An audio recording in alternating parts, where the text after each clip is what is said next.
यानंतर बघूयात एक मोठी बातमी। महाविकास आघाडीपासून आम्ही बाजूला जाणार नाही। महाविकास आघाडीतून बाहेर पडण्याची भूमिका कार्यकर्त्यांची आहे।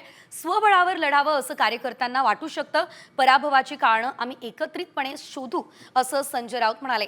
288 विधानसभा मतदारसंघांमध्ये लक्ष घालावं लागेल।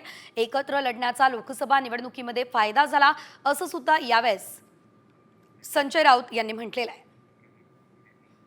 कार्यकर्त्यांची एक अशी भूमिका असते की निवडणुकीमध्ये पराभव झाल्यावर त्यांना असं वाटतं की आपण स्वतंत्रपणे लढायला पाहिजे होतं। विधानसभेला दुर्दैवानं आम्हाला यश मिळालेलं नाही आहे। त्या अपयशामागची कारणं आम्ही एकत्र बसून आता शोधू।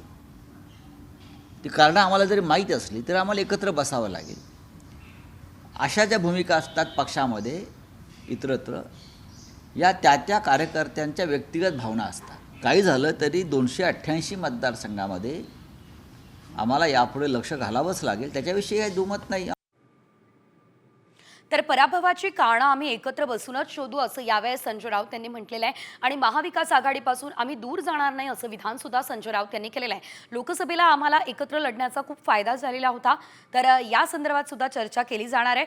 स्वबळावरती लढण्याचा जरी निर्णय घेतलेला असला तरी देखील आम्ही पराभवाची कारणं एकत्र शोधूनच पुढील निर्णय घेणार असल्याचंही संजय राऊत यांनी यावेळेस म्हटलेलं आहे। स्वबळावर लढावं असं कार्यकर्त्यांना वाटू शकतं, मात्र पक्षाची ती भूमिका नाही असं सुद्धा संजय राऊत यांनी यावेळेस म्हटलेलं आहे। खरं तर संजय राऊत यांचं हे विधान अतिशय महत्त्वाचं आहे।